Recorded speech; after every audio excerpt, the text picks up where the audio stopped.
안녕하십니까. 반갑습니다. 안녕하세요. 반갑습니다. 농사단계 유쾌한 노동법 임재진 노무사입니다. 오늘 엄청나게 추워요. 이렇게 추운 날일수록 건강관리 잘 하시기 바랍니다. 자, 오늘은 6번부터 10번까지 보도록 할게요. 근로기준 법령상 일단 6번부터 갑니다. 근로기준 법령상 여성과 소년의 보호에 관한 설명으로 옳지 않은 것인입니다. 옳지 않은 것은 그 다음에 여성과 소년의 보호에 관한 설명으로 옳지 않은 것은이에요. 자, 15세 미만자를 사용하는 사용자가 취직인허증을 갖추어 둔 경우에는 15세 미만자입니다.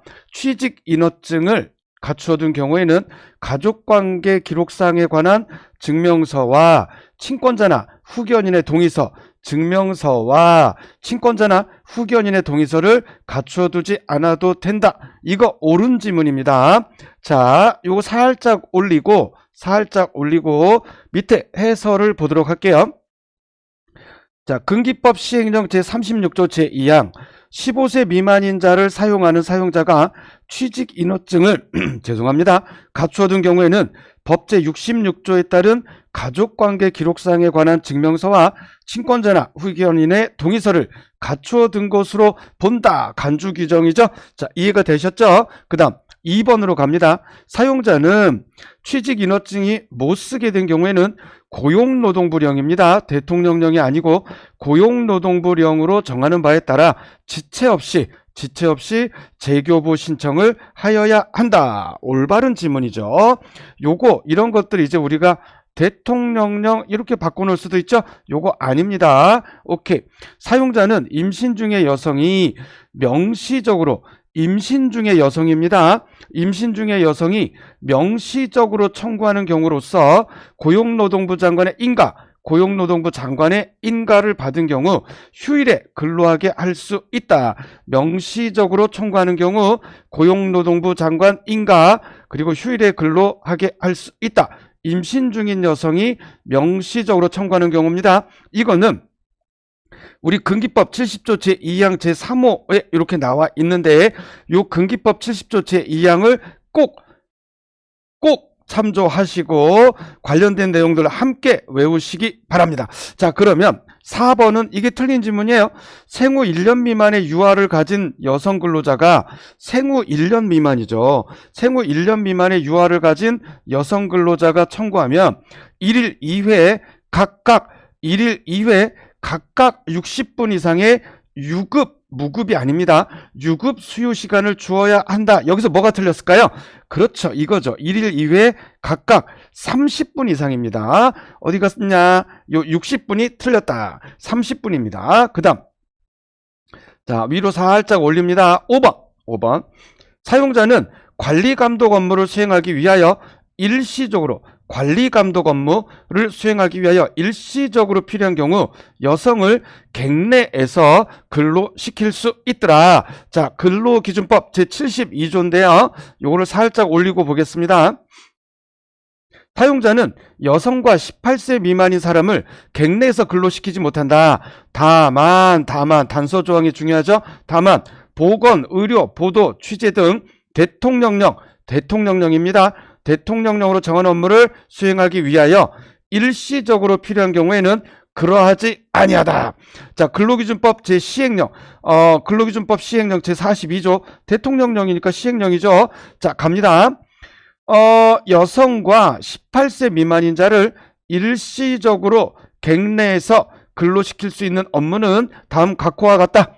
자, 1호 보건, 의료 또는 복지 업무, 그 다음 2호 신문, 출판, 방송 프로그램 제작 등을 위한 보도, 취재 업무, 그 다음 학술 연구를 위한 조사 업무, 그 다음에 4번 관리 감독 업무. 우리 문제 4번 지문과 관련된 거네요. 관리 감독 업무. 그 다음 제1호부터 4호까지의 규정의 업무와 관련된 분야에서 하는 실습 업무. 그래서 뭐 특별한 건 아닌데 요거 이제 우리가 시행령도 시험에 많이 나오니까 이거를 보신 학관 보신학관실, 보신학관실, 몸을 보신해주는 학관실, 뭐 이렇게 외웁니다. 다시 목이 좀 갈라져서 죄송합니다. 보신학관실 이렇게 외우십니다. 아시겠죠? 써드릴까요? 보신학관실. 좋다. 입에 착착 달라붙네요. 자, 그러면 선생님 너만 입에 달라붙어 그러지 마시고, 자, 그러면 우리가 요렇게 해서 6번을 끝냈습니다. 그 다음에 이제 7번 문제로 가도록 할게요. 야, 이상하게 날이 추워져서 그런가 목이 갑자기 갈라지네요. 죄송합니다. 자, 근로기준법상 임산부의 보호에 관한 설명으로 옳지 않은 것은 그랬어요. 근로기준법입니다. 임산부의 보호에 관한 설명으로 옳지 않은 것은 1번이 옳지 않다. 사용자는 임신 중의 여성 근로자에게 시간의 근로, 임신 중입니다. 시간의 근로 하게 하여서는 아니 된다. 절대적 금지죠. 그 다음, 그 근로자의 요구와 관계없이, 야, 이게 틀린 것 같다. 그죠? 쉬운 종류의 근로로 전환하여야 한다. 자, 그 다음 밑에 설명을 볼게요. 사용자는 임신 중의 여성 근로자에게 시간의 근로를 하게 하여서는 아니 되며 그 근로자 요구가 있는 경우입니다. 요구가 있는 경우에는 쉬운 종류의 근로로 전환하여야 한다. 요구가 있어야 되네요. 그죠? 자, 그 다음 2번. 자, 2, 3, 4, 5는 다 올바른 지문이고 우리 근로기준법 여기에 나와 있죠. 근로기준법 법조문 꼭 참조하시기 바랍니다. 사용자는 임신 중인 여성이 사산한 경우로서, 아이고야 안됐다. 그 근로자가 청구하면 대통령령입니다. 또 이거는 대통령령으로 정하는 바에 따라 사산 휴가를 주어야 한다. 그 다음, 사용자는 한 번에 둘 이상의 자녀를 임신 중의 여성에게 둘 이상의 자녀를 둔이겠죠. 그쵸? 출산 전과 출산 후를 통하여 120일의 출산 전후 휴가를 주어야 한다. 죄송합니다. 목이 너무 갈라져서. 사용자는 한 번에 둘 이상의 자녀를 임신 중인 여성에게, 이렇게 되겠네요. 자, 근기법 우리 74조 제1항에 나와 있습니다. 근기법 제74조 제1항. 여러분 혹시 들으시면서 지금 혹시 법전을 보고 계신가요? 법전 보시면 한번 같이 찾아보시면 좋을 것 같아요. 한 번에 둘 이상 자녀를 임신한 경우에는 이렇게 법조문에 나와 있죠. 당연히. 그래서 이거를 좀 더 부드럽게 둘 이상 자녀를 임신 중인 여성에게 이렇게 하면 좋겠네요. 임신 중인 여성에게. 좋습니다. 사업주는 일단 120일이 굉장히 중요하다는 거. 사업주는 출산 전후 휴가가 종료 후에는 휴가 전과 동일한 업무 또는 동등한 수준의 임금을 지급하는 직무에 복귀시켜야 한다. 근기법 74조 6항입니다. 그 다음 사용자는 일일 근로시간이 8시간인 임신 후 36주 이후에 있는 여성 근로자가 일일 근로시간이 8시간인 일반 근로자랑 같겠죠. 전형적인. 근데 임신 후 36주. 그렇죠. 이제 출산일이 임박해 있어요. 맞나요? 그죠? 여성 근로자가 일일 2시간의 근로시간 단축을 신청하는 경우 이를 허용할 수 있다가 아니고 허용하여야 한다. 머스트입니다. 머스트. 허용하여야 한다. 일일 2시간의 근로시간 단축을 신청하는 경우 이를 허용하여야 한다. 자, 그 다음에 그럼 됐네요. 우리 이제 8번으로 가겠습니다. 8번. 근로기준법상 직장 내 괴롭힘. 이게 우리 근로기준법에 도입된 지 몇 년 안 됐죠. 직장 내 괴롭힘에 관한 설명으로 옳지 않은 것은 이랬습니다. 사용자는 직장 내 괴롭힘 발생 사실을 인지한 경우에는 지체 없이 꼼지락거리면 안 됩니다. 꿈을 대면 안 돼요. 지체 없이 당사자 등을 대상으로 그 사실 확인을 위하여 객관적으로 조사를 실시하여야 한다. 그 다음에 2번은 틀렸습니다. 2번, 사용자는 조사 기간 동안 직장 내 괴롭힘과 관련하여 피해를 입은 근로자를 보호하기 위하여 행위자 가해자로 지목된 사람이죠. 행위자에 대하여 피해자가 아닙니다. 행위자에 대하여 근무 장소의 변경 조치를 하여야 한다.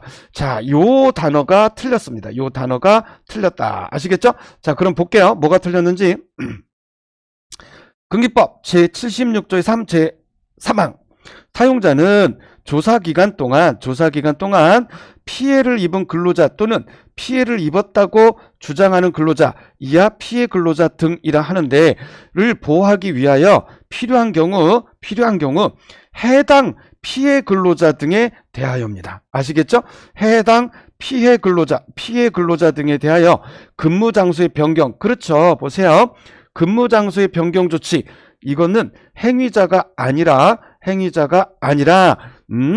해당 피해 근로자 등에 대하여 근무장소 변경, 유급휴가 명령 등 적절한 조치를 하여야 한다. 이렇게 되어 있습니다. 이 경우 사용자는 피해 근로자 등의 의사에 반하는 조치를 하여서는 아니 된다. 자, 그러면 3번 가겠습니다. 3번.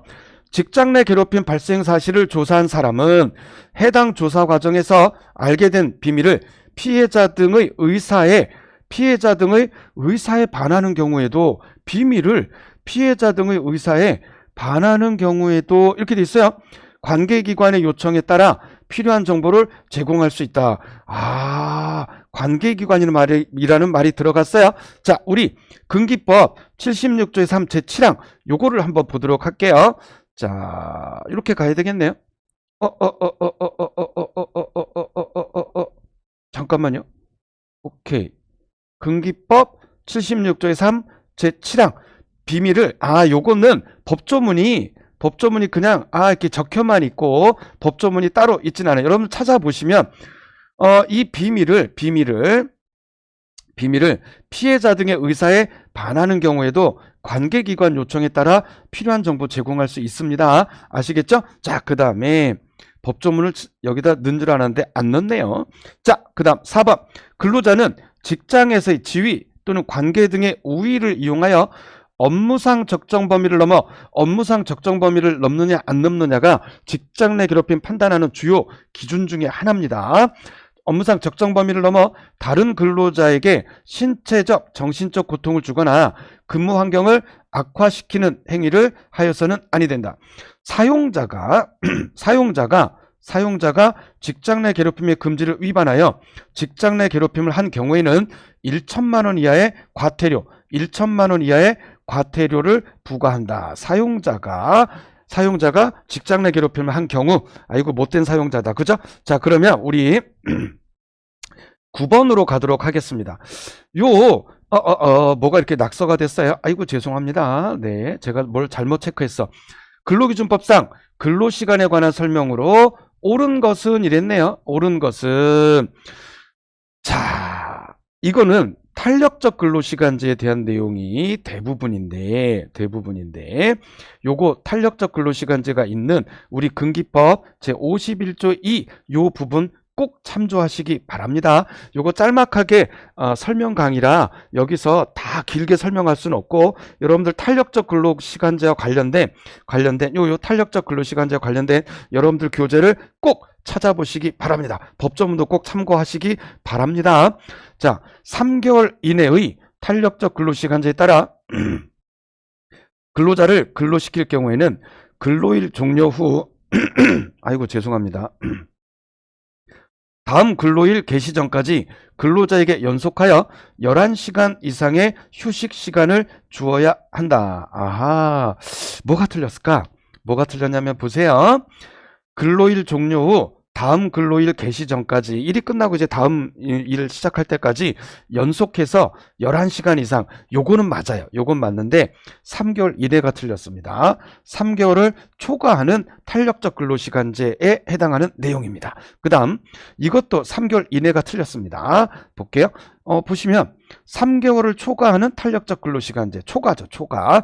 자, 3개월 이내 탄력적 근로시간제에 따라 근로자를 근로시킬 경우에는 기존의 임금 수준이 낮아지지 않도록 임금 보전 방안을 강구하여 누구에게? 고용노동부 장관에게 신고하여야 한다. 고용노동부 장관에게 신고하여야 한다. 요것만 초과로 바꿔주면 됩니다. 자, 그 다음 이거는 옳은 지문이에요. 3번은 3개월 이내의 탄력적 근로시간제는 15세 이상 18세 욕한 거 아니에요. 15세 이상 18세 미만의 근로자에 대하여는 적용하지 아니한다. 3개월 이내의 탄력적 근로시간제는 15세 이상 18세 미만의 근로자에 대하여는 적용하지 아니한다. 아, 그렇구나. 네, 좋습니다. 요거는 우리 근기법 51조 제3항에 나와 있습니다. 이거는 3개월 이내 탄력적 근로시간제는 15세 이상 18세 미만 근로자에게 적용하지 아니한다. 우리 지금 혹시 법조문을 보실 수 있나요? 저도 법조문을 보고 정확한 걸 읽어드리도록 할게요. 51조 3항에 보시면 제1항과 제2항은 15세 이상 18세 미만의 근로자와 임신 중인 여성 근로자에 대해서는 적용하지 아니한다. 그러니까 1항과 2항은 뭐죠? 3개월 이내의 탄력적 근로시간제 요 내용이에요. 아시겠죠? 오케이, 좋습니다. 그 다음에 어쨌든 간에 탄력적 근로시간제는 18세 미만자와 임신 중인 여성 근로자에게는 적용하지 않죠. 그리고 여러분들 51조에 2 보시면 3개월을 초과하는 탄력적 근로시간제가 있어요. 거기에도 보시면 법조문 6항을 보시면 51조에 2 6항을 보시면 제1항부터 제5항까지 규정은 15세 이상 18세 미만 근로자와 똑같죠. 우리 51조 규정하고 임신 중인 여성 근로자에 대해서는 적용하지 아니한다. 이렇게 되어 있으니까 탄력적 근로시간제는 당연히 15세 이상 18세 미만 근로자 그리고 임신 중인 여성 근로자에게 적용하지 않는다. 이렇게 확인하고 넘어가도록 하겠습니다. 좋아요. 그 다음에 3개월을 초과하는 탄력적 근로시간제에 있어 업무량 급증에 불가피한 사유가 발생한 때에는 근로자 대표와의 합의를 거쳐 단위기간의 주별 근로시간을 변경해야 된다. 이렇게 되어 있는데 얘가 살짝 조금 이상한 것 같다. 그죠? 한번 보겠습니다. 자, 4번 설명을 봅니다. 우리 근기법 제51조의 2 제4항 사용자는 제1항에 따른 근로자 대표와의 서면 합의 당시에는 예측하지 못한 그 합의 당시에 예측하지 못한 천재지변, 기계고장, 업무량 급증 등 불가피한 사유가 발생한 때에는 제1항 제2호에 따른 단위기간 내에서 평균하여 1주간의 근로시간이 유지되는 범위에서 근로자 대표와의 협의를 거쳐 사항을 변경할 수 있답니다. 변경해야 한다가 아니고 해야 한다가 아니라 변경할 수 있답니다. 아시겠죠? 변경할 수 있다. 그 다음에 5번 이거는 뭐가 틀렸을까? 15세 이상 18세 미만인 사람의 근로시간은 1일에 6시간 1주에 30시간을 초과하지 못한다. 이렇게 되어 있어요. 자, 그런데 우리 근로기준법 제69조를 보시면 15세 이상 18세 미만인 사람의 근로시간은 1일에 7시간 1주에 35시간입니다. 7, 35, 75, 35 이렇게 외우시면 편하겠죠. 그렇죠? 다만 당사자 사이의 합의에 따라 1일 1시간 1주 5시간을 한도로 연장할 수 있다. 자, 이런 숫자들이 굉장히 헷갈리죠. 혼동됩니다. 꼭 정리해서 외워두시기 바랍니다. 자, 그 다음에 이제 10번 근로기준 이게 다툼이 있으면 판례에 따른다. 옳지 않은 것입니다. 옳지 않은 거. 근로기준 법령상 임금에 관한 설명으로 옳지 않은 것은 다툼이 있으면 판례에 따른다. 근로자가 임금 채권을 양도한 경우 양수인이 스스로 사용자에 대하여 임금의 지급을 청구할 수 있다. 이거는 그림을 잠깐 그려볼까요? 그림을 요렇게 빨간색으로 그려볼게요. 자, 이분이 근로자예요. 이분이 근로자고 그 다음에 여기다 그립시다. 여기다가 이분이 사용자 사장님이에요. 사장님. 그런데 요 근로자가 임금 채권을 갖고 있는 거예요. 그쵸? 근로자가 이번에 한 달치 일한 돈 300만 원, 임금 300만 원 이거 갖고 있는 거야. 그런데 이 근로자가 그 임금 채권을 A라는 분한테 임금 채권을 양도를 했어요. 그러면 요 A는 임금 채권의 양수인이 되죠. 그렇다면 이 양수인이 직접 사용자에게 임금 채권을 양수받은 자니까 청구할 수 있느냐, 임금을 청구할 수 있느냐, 요거죠, 요거. 그런데 우리 판례는 스스로 양수인, 요 양수인 스스로 사용자에게 임금의 지급을 청구할 수 있다가 이거 틀린 겁니다. 청구할 수 없습니다. 자, 판례를 볼까요? 판례. 대법원 이미 1988년 꽤 오래됐죠.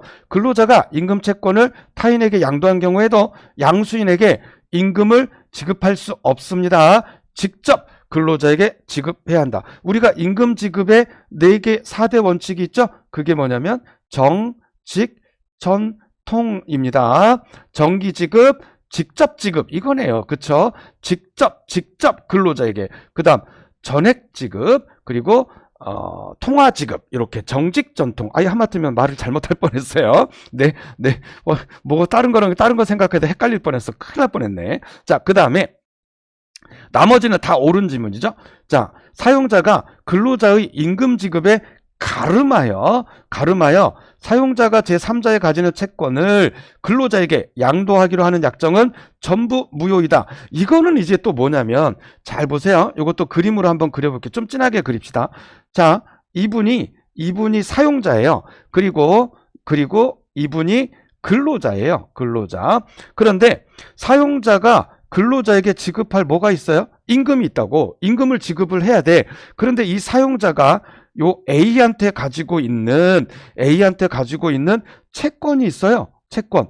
근데 이 채권을 이 사용자가 누구에게? 근로자에게 양도를 했어요. 그런데 중요한 건 뭐냐면 임금 지급에 가름하여서 그러니까 내가 A한테 가지고 있는 이 채권을 근로자 당신에게 드렸으니까 임금 청구 나한테 하시면 안 됩니다. 이겁니다. 임금 지급 가름해서 이거 안 됩니다. 아시겠죠? 이거는 전부 무효다. 그런데 임금 지급을 가름해서가 아니고 임금 지급을 위하여 줬다. 그러면 이거는 괜찮아요. 이거는 괜찮습니다. 예를 들어서 요 사용자가 A에게 제3자 A에게 가지고 있는 채권이 얼마가 있냐면 300만 원이 있어요. 300만 원. 그리고 근로자가 받아야 되는 임금이 아이고 부럽다. 500만 원이에요. 근데 임금 지급을 위하여, 임금 지급에 가름해서가 아니라 임금 지급을 위하여 요거 300만 원 채권을 근로자 끝에 양도했어요. 그러면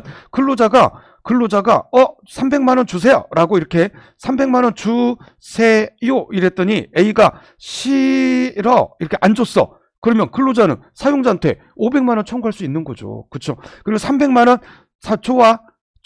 좋아 내가 300만 원 줄게. 그래서 300만 원을 A가 300만 원을 근로자한테 줬어요. 그러면 300만 원 빼고 200만 원을 사용자한테 임금 청구를 할 수가 있죠. 임금 지급 청구를. 자, 되셨습니까? 자, 요거 깔끔하게 지울게요. 자, 요거 이제 지우고. 자, 지워져라. 지우개를 좀 크기를 키워야 되겠다.